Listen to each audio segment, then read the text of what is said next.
Bonsoir à tous, je suis ravie de vous retrouver comme tous les mardis soirs à 20h pour votre émission de Focus, parce que le dimanche soir à 20h, il y a une autre émission photographique à regarder, c'est F1.4 de Sébastien Roignan qui nous fait l'immense honneur de décrocher de son émission pour venir dans la nôtre. Surtout à Metz.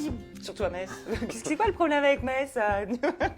On est en juillet, il fait chaud. C'est pour ça qu'on a laissé la cheminée derrière au cas où. Et donc c'est ça, tu es spécialiste à la base, tu es photographe de mariage, avant même d'être animateur de F1.4 et créateur de F1.4. Et nous allons parler ce soir de 5 astuces pour se différencier, justement principalement dans le mariage, mais c'est finalement applicable un petit peu à tout. C'est applicable à tout, se différencier par rapport aux autres photographes. Complètement. Et ben on se retrouve tout de suite pour entrer dans le vif du sujet. Attention à la musique.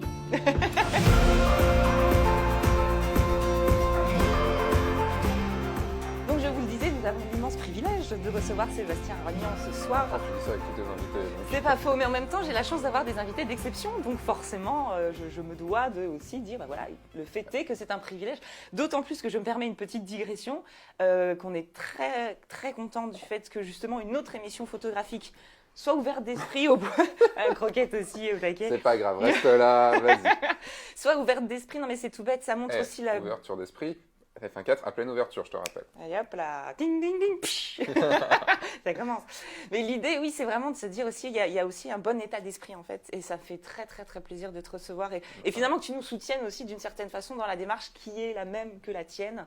Donc voilà, plus on est à être dans le même mood, on va dire, dans le même mouvement. Oui, et puis moi je suis super flatté déjà que tu aies fait appel à moi et que tu m'aies proposé une émission et en fait ça me fait très bizarre d'être à cet endroit-là parce que d'habitude je suis à ta place. Chacun son tour, voilà. Et puis c'est très formateur aussi de passer de l'autre côté régulièrement. Tout à fait, c'est ce que je dis souvent à mes stagiaires, aux gens à qui j'enseigne la photo, c'est qu'il faut toujours se placer aussi du côté modèle et pas que du côté photographe, oui. Parce qu'on comprend comment l'autre est. Exactement. Et c'est peut-être pas con non plus d'aller voir d'autres photographes quand on se marie pour voir comment ils font. Ouais, c'est un petit peu borderline dans la méthode. Si on se marie vraiment. Si on se marie vraiment. Et c'est exactement la réflexion qu'on se faisait avec Angéline Querel, petit coucou à Angéline, à qui on disait effectivement retourner de l'autre côté de l'objectif et se faire photographier de temps en temps. La démarche que j'avais eue avec elle, et entre autres, c'est comme ça que j'avais eu un vrai coup de cœur amical avec elle. Et professionnel. Et c'est très très intéressant effectivement de repasser de l'autre côté. Donc pour un animateur d'émission et créateur d'émission, et ben voilà, de se retrouver sur le banc des invités, ça fait plaisir aussi. Surtout parce que rappelons-le, surtout avec Croquette. Surtout avec Croquette. En fait, je pense que effectivement les photographes ne viennent que pour ça, les invités ne viennent que pour Croquette. Petit privé joke pour Jacques Mathéos. Coucou, on aura fait tous les intervenants qui sont passés. Alors parce qu'il faut rappeler quand même quelque chose, c'est qu'à la base, tu es avant tout photographe de mariage. C'est ça. Bon, ça fait combien de temps un petit peu, si tu as quelques minutes pour rapidement te présenter pour ceux qui ne te connaîtraient pas? Alors pour ceux qui ne me connaissent pas, donc, je suis Sébastien Roignan. Bonjour Sébastien. Bonjour, je suis Sébastien Roignan et vous êtes bien dans une nouvelle émission de Focus. Je suis photographe depuis 2006, je me suis mis depuis 2006 à la photo, avant je faisais de la 3D. Et donc toujours été dans le monde du cinéma, j'allais dire du graphisme, mais pas vraiment, mais plus du cinéma, avec une grosse culture cinématographique. Et j'ai commencé la photo de mariage un peu par hasard, on va dire en 2009-2010. Ma première saison était en 2010. Oui, ça va faire 10 ans, non? Non, 6 ans, 7 ans, on est en 2017. Oui, c'est vrai. Ça fait 10 ans que je fais de la photo, mais 7 ans que je fais du mariage. Et du coup, à ma grande surprise, j'ai beaucoup aimé le mariage. Je n'aimais pas trop le mariage à la base. J'ai beaucoup aimé faire des photos de mariage et j'y ai trouvé beaucoup de... déjà un beau terrain de jeu et surtout un accès à des émotions qu'on ne pouvait pas avoir forcément ailleurs sans être très proche des gens. Et en plus, on se fait payer pour ça, donc c'est génial. Et dans mon style de photo, donc je me suis beaucoup plus orienté vers le storytelling. Jacques en a parlé dans la première mission de Focus. Parce que je trouve, ça raconte en fait en version cinéma le mariage et non plus photo par photo. Et voilà, je joins donc du coup ma passion et ma culture du cinéma dans la photo pour faire non pas des photos animées mais pour faire une histoire qui se raconte. Et depuis quelques années maintenant, l'aventure F1.4.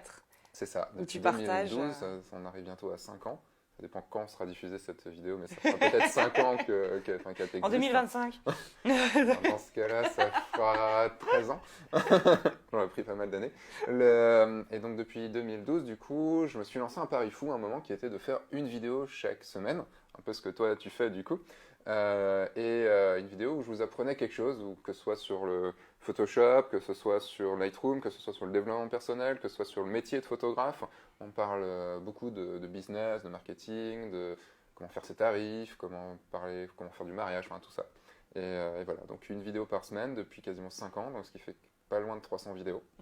Et ce qui montre aussi plus de cet 300 engouement vidéos. pour le métier, mais surtout cet engouement à se former. Et c'est ça que je trouve aussi qui fait chaud au cœur, se dire, ok, il y a peut-être de plus en plus de monde sur le marché, mais il y a aussi une vraie volonté de se former et d'avancer. Donc, Puis il y a l'envie, quand il y a l'envie, en fait, moi je sais que j'ai appris beaucoup en formant.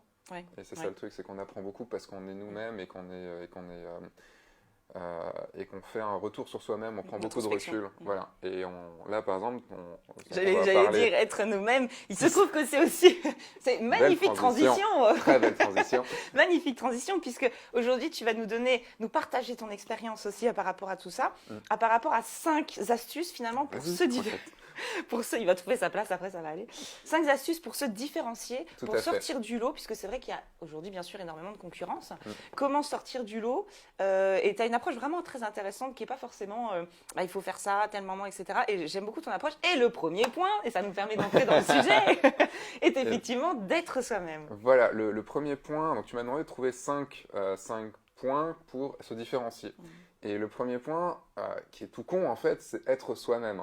Ça paraît très con comme ça, pas tant que ça, mais on est dans une société remplie de... C'est là où je parle de la mode, oui. On est rempli de mode, vous suivez des tutoriels.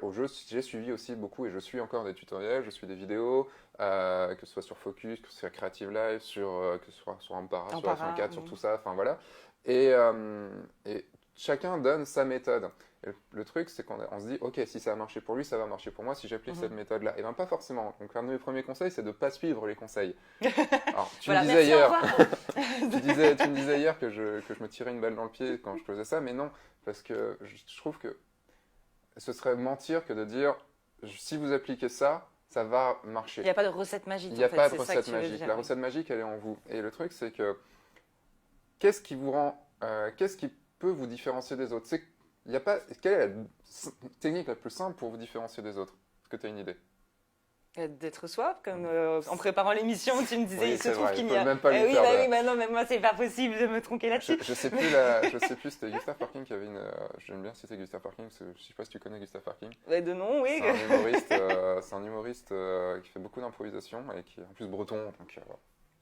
je peux pas dessus, je peux le faire. C'est bon, du côté là, ça passe. Et du coup, je sais plus la situation exacte, mais il disait le meilleur moyen d'être pas comme les autres, c'est de... Non, c'était pas du tout ça. Bon bref, t'intégreras peut-être le truc, mais en gros c'est d'être soi-même et d'être unique.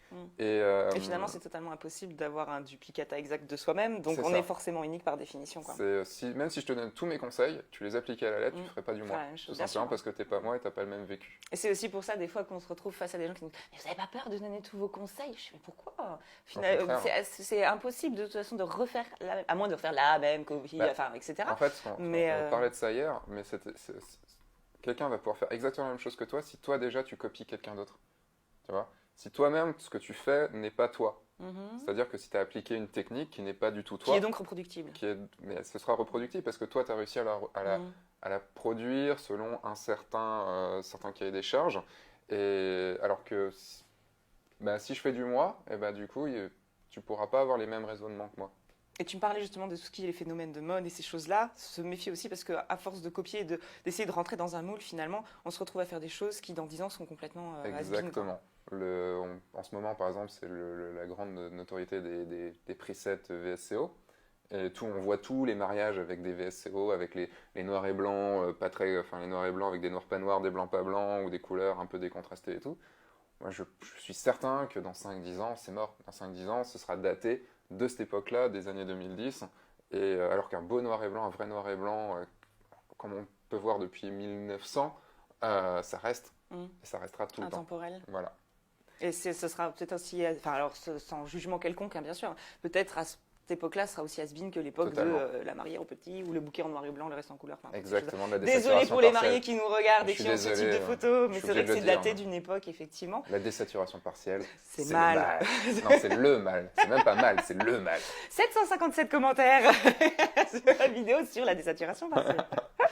Donc effectivement, tu me parlais de tout ça, mais c'est donc par rapport à travers les images qu'on va montrer et le choix des images qu'on va C'est ça. faire et montrer. Le deuxième point, c'est de ne montrer que les photos qu'on aime et du coup de ne faire quasiment que les photos qu'on aime. Le, Et l'assumer totalement. et l'assumer totalement. Sur mes derniers workshops, il y a quelqu'un qui m'a dit est-ce que c'est parce que. Enfin, du coup, le deuxième point était de savoir dire non. Mhm. Et savoir dire non à des clients, savoir dire non sur une telle pratique. Par exemple, quand j'ai des clients qui viennent me dire j'ai besoin de tant de photos de groupe, je dis non. Parce que les photos de groupe, j'aime pas ça.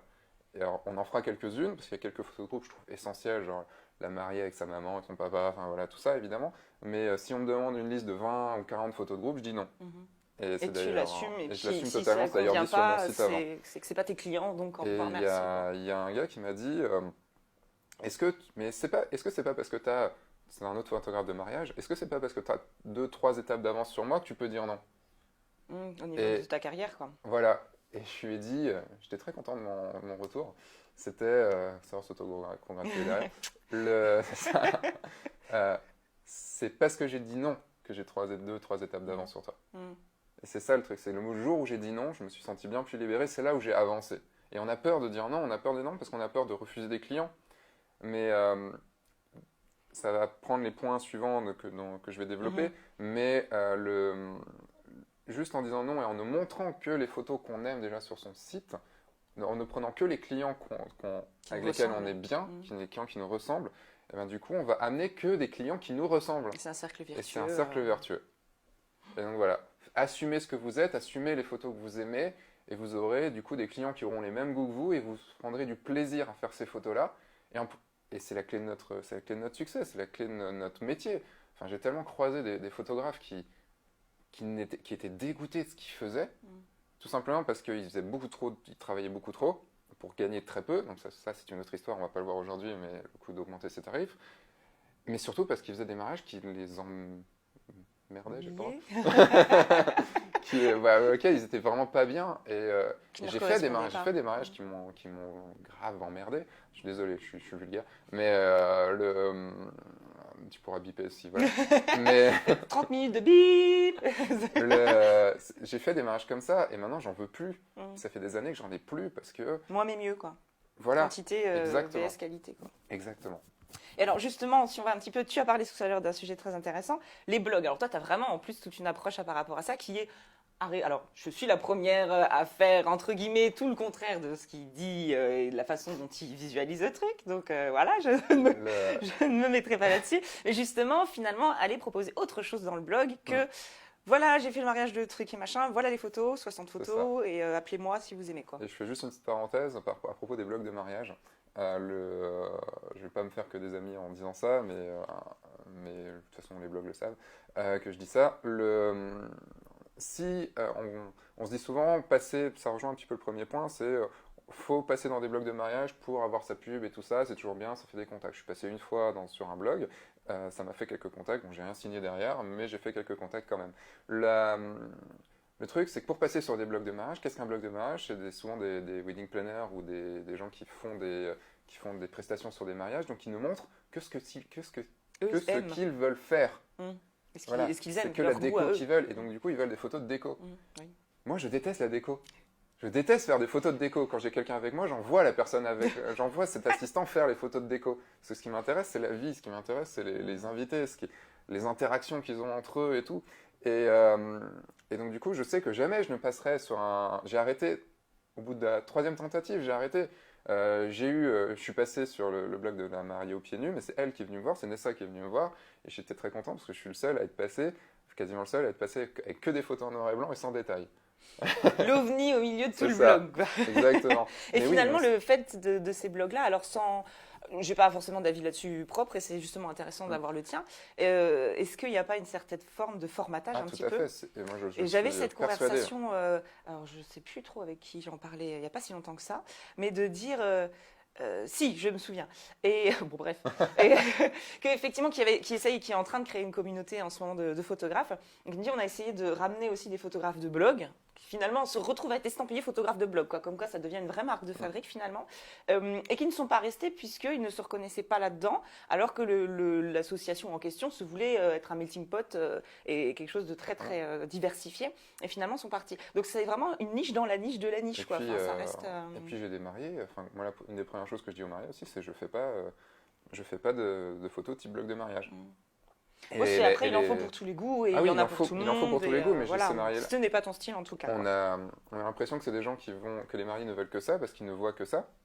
Ça formate les mariages aussi derrière parce que un marié une mariée souvent va aller se renseigner, va tomber sur le blog de mariage, va dire, oh tiens c'est joli, et donc du coup va formater son mariage comme ça. Mais moi tous mes clients disent, ah non mais on veut surtout pas de photos type blog de mariage. Donc il y a aussi une clientèle pour pas ça. Bon bref, c'était juste non, un mais aparté. finalement, pour clôturer justement là-dessus, tant mieux, il y en a pour tout le monde. Et c'est D'où des photos l'intérêt d'être magnifiques soi-même. qui sont pour des clients à qui ça ressemble et c'est parfait. Ah oui, non, et l'idée, quand aucune, même, puisque le thème est de se différencier, dénigre c'est pas peut-être du d'essayer de tout. sortir. C'est d'être soi-même. Si c'est sortir pas un petit nous, peu de ça. ne pas se formater pour y être. Exactement. Si ça ne nous semble pas. Et justement, alors on parle du blog, ce qui nous amène sur le site et votre blog, plus généralement le blog sur votre site. Voilà. On sur a une autre page. Une tendance. Là, sur ce conseil-là et le conseil suivant, je vais vous parler de choses sur votre site. Et vous donner des astuces sur le site. Trouvez les vôtres. Moi, c'était les miennes. Sur le blog, c'est un truc. Je le faisais au tout début et j'ai vu beaucoup de photographes et d'amis photographes le faire et qui le font encore. Alors je leur dis non, arrête. Mais bon, bref, c'est eux, donc voilà. C'est de mettre, à chaque fois qu'on a fait un mariage, de mettre 3-4 lignes en disant voilà le joli. Alors, je déteste dans le mariage le joli mariage. Le joli mariage, c'est tellement utilisé par les blogs de mariage, le mot joli, que pour moi, dans notre métier, ça a complètement perdu son sens. Tout est joli. Alors, moi, je préfère un beau mariage. Un beau mariage, c'est plus classe. Après, ça, c'est des choix. Mais ça, c'est mon truc. Des choix de. C'est des choix de vocabulaire, c'est plus mon truc. Mais on met donc 4-3-4 lignes en disant c'est passé à tel endroit, il y avait truc. En plus, on met les prestataires comme ça fait un peu de référencement. Puis après, on met 50-60 photos. Alors déjà, je sais plus qui disait ça, mais au bout de 20 photos, je crois que c'est Maria Street qui disait ça, au bout de 20 photos, il n'y a plus de... Les gens décrochent. Les gens complètement décrochés. Enfin, moi, je sais, quand je regarde ça, même des trucs de potes, hein, je regarde les 2-3 premières, en plus, c'est les préparatifs, donc c'est cool. Puis après, c'est ok, c'est bon, j'ai tout vu. Ce que j'ai fait sur mon blog, quand j'avais un blog, quand j'avais le temps, quand j'avais pas iPhone 4, quand j'avais le temps d'avoir un blog, j'ai fait, par exemple, toutes les sorties d'église. Et j'ai raconté des anecdotes à chaque fois, c'est-à-dire, je mettais une photo de la sortie d'église. Soit je donnais un ou deux conseils, soit aux mariés, soit aux photographes, soit c'était plutôt des anecdotes. En disant voilà ce qui s'est passé, il y a le curé qui était juste derrière, là j'ai dû me retourner et tout ça. Et donc, le retour que j'ai eu de mes clients, c'est que juste qu'ils disaient bah, au moins on a été jusqu'au bout, on a regardé les photos. Et en plus, les photos avaient une âme, puisqu'il y avait une petite histoire derrière. C'était pas juste tiens, sur son blog il a 40 mariages. De toute façon, au bout du 3e, c'est bon, c'est toujours la même chose, plié, quoi. etc. Voilà. Bon. Je vais méditer là-dessus. Et on se différencie des autres, et voilà. Et tout le truc, et ça nous amène du coup, je sais pas si tu veux faire la transition, mais ça nous amène au C'était la transition. Il m'a grillé ma transition, qui était de dire on est sur le site internet, il y a un autre onglet très important. Oui, c'est l'habitude de les faire toi-même, les transitions. Mais qui est effectivement le about. Mais à propos, est-ce qu'on. Voilà, pardon. j'ai toujours pas trouvé de mot, parce que je trouve ça horrible le mot à propos, et je veux pas de l'anglais. Ah. Et donc du coup, j'ai jamais trouvé, j'ai fait des sondages et tout, mais j'ai jamais trouvé. J'ai qui suis-je, mais le qui suis-je est trop long, c'est pas beau. Bah, Bibi. C'est Bibi, ça peut le faire. Ça dépend, voilà, l'ambiance du truc. Bon, bref, quoi qu'il en soit, effectivement, toi, tu as une philosophie, une approche par rapport à ça qui est J'ai vu en 2012 sur Creative Live, je sais plus le nom du gars, mais il avait expliqué que certains photographes mettaient des vidéos de présentation. On a tous notre photo avec un petit texte, voir les prix qu'on a eu, enfin tout ça. Et toi, j'ai vu que sur ton site, tu as une vidéo aussi. Et je sais qu'en France, il n'y en a pas beaucoup des photographes qui ont fait l'effort de faire une vidéo. L'effort est financier aussi parfois. Hein. Si soi-même, on n'a pas un contact ou des gens qui peuvent le faire. Il m'a rien coûté, dans le sens que j'ai tout fait moi-même. Oui, mais tout le monde n'a pas forcément le matériel ou les capacités. En tant que photographe, on a un matériel. Ou les capacités. Oui, tout à fait. Voilà, mais en tant que photographe, on a au moins le matériel, déjà. Oui. Et du coup, donc, toi, tu as fait une vidéo, je te disais, qui était plus orientée commerciale que présentation.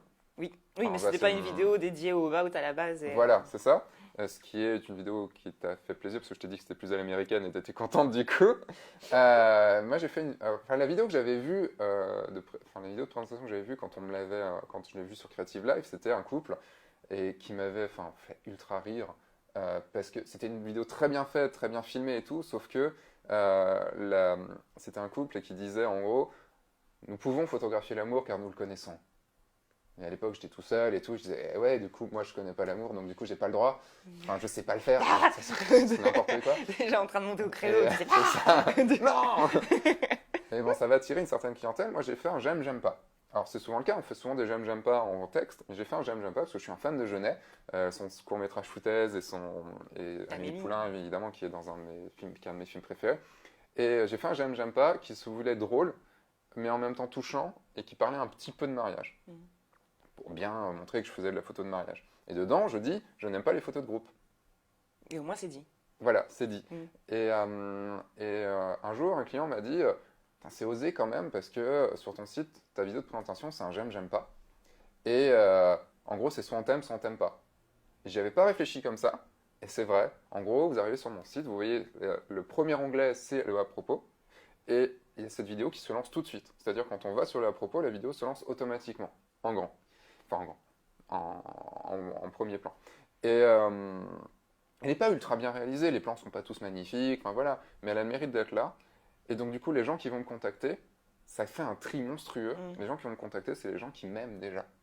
Et donc du coup, qui sont beaucoup plus acquis à la cause. Et en rendez-vous, on va parler du rendez-vous juste après. Je suis désolé, je te casse toutes tes transitions. Pas grave. T'as l'habitude maintenant. Oui. Le rendez-vous est quasi acquis. Oui.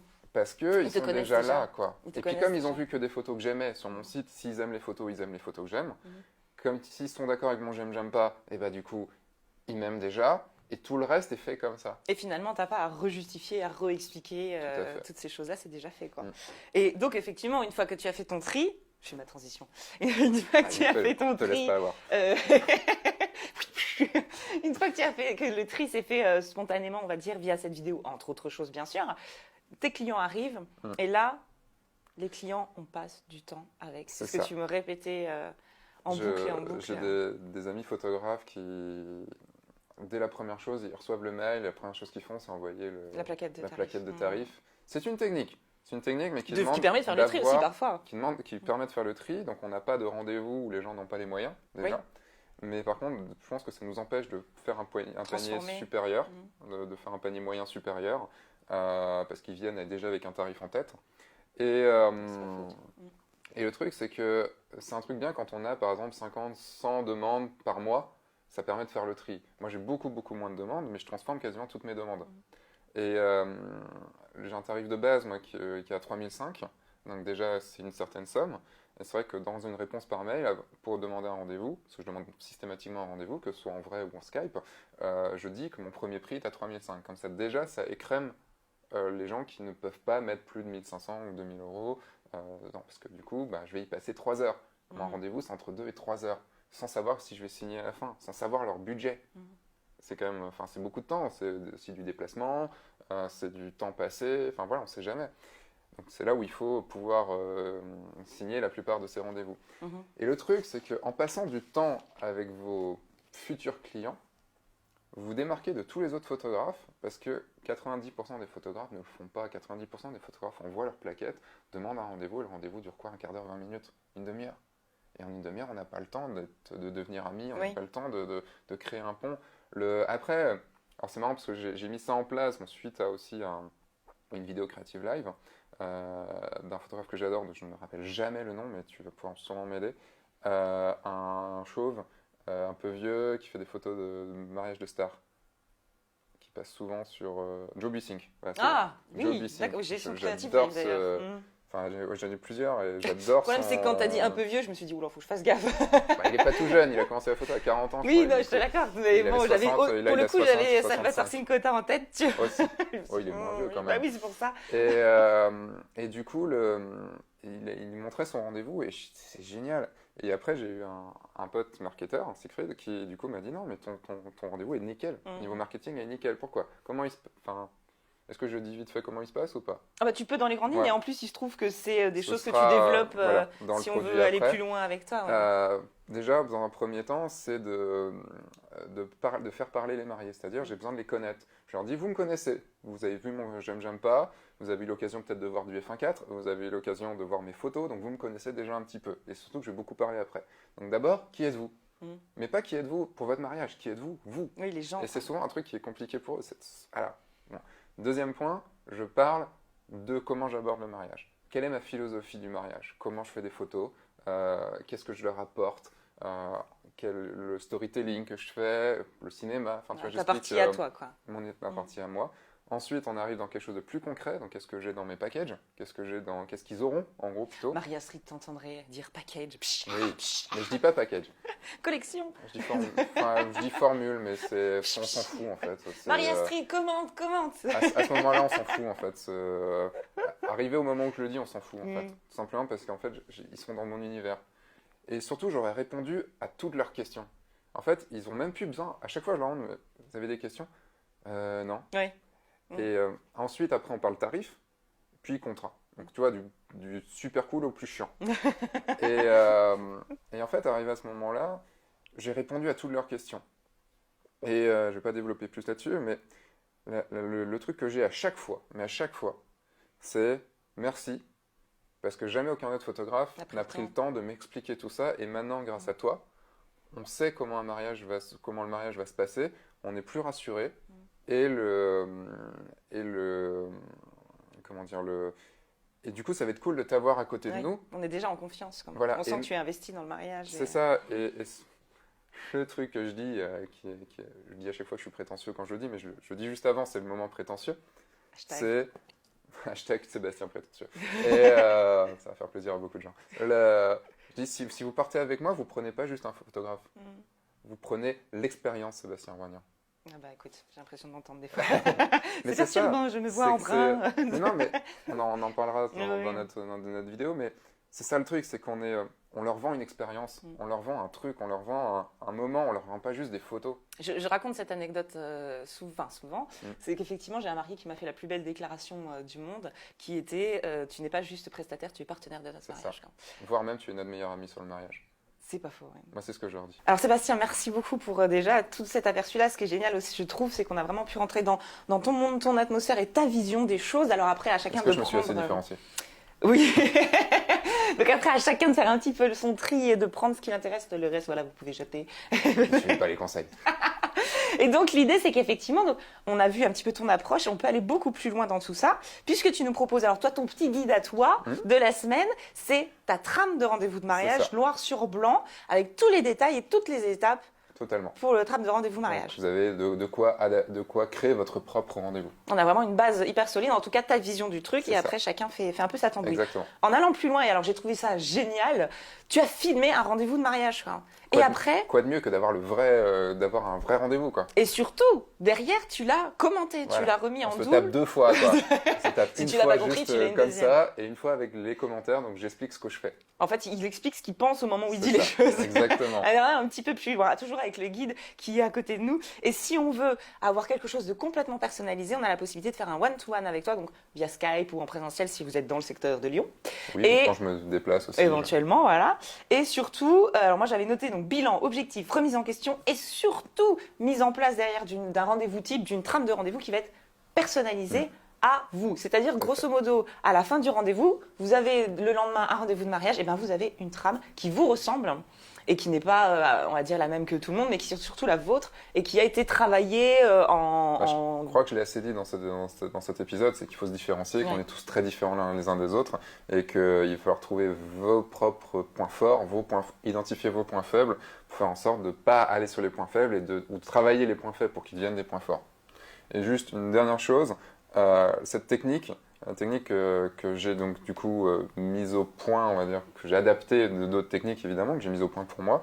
La première fois que je l'ai testée, ça m'a fait quasiment plus 100%, enfin plus 75% de chiffre d'affaires sur un mariage. Je suis passé de 1500 à 2500 euros, juste en appliquant ça, donc en ne faisant quasi rien, et avec des clients qui étaient encore plus contents. Oui. Et du coup, Et c'est surtout ça, parce que c'est pas une histoire de faire des sous Voilà. à tout prix, c'est surtout c'est juste que d'avoir j'ai une satisfaction compris client que derrière. les clients, je leur rapproche de leur solution rêvée, en fait, de leur rêve. Et l'idée, c'est qu'ils atteignent leur rêve sans les mettre dans la merde au niveau financier, mais les mettre juste qu'ils aient ce qu'ils veulent exactement. C'est ce qu'on appelle le rapport qualité-prix. C'est ça. Non, oui. Je sais pas, ce sera à méditer. Prochaine émission. C'est ça. Sébastien, merci. Merci Maddy, Merci beaucoup pour ton temps et d'être venu jusqu'ici. Et Dieu sait qu'il y avait un petit peu de route. Ça va, le train, il m'a porté jusque-là. Nickel. On se retrouve la semaine prochaine pour votre nouvelle émission. Tu nous regardes, hein? Les dimanches soirs à 20h, votre émission F1.4. Bonne soirée, bon appétit et à la semaine prochaine. Et surtout, sortez, faites des photos et amusez-vous. Au revoir.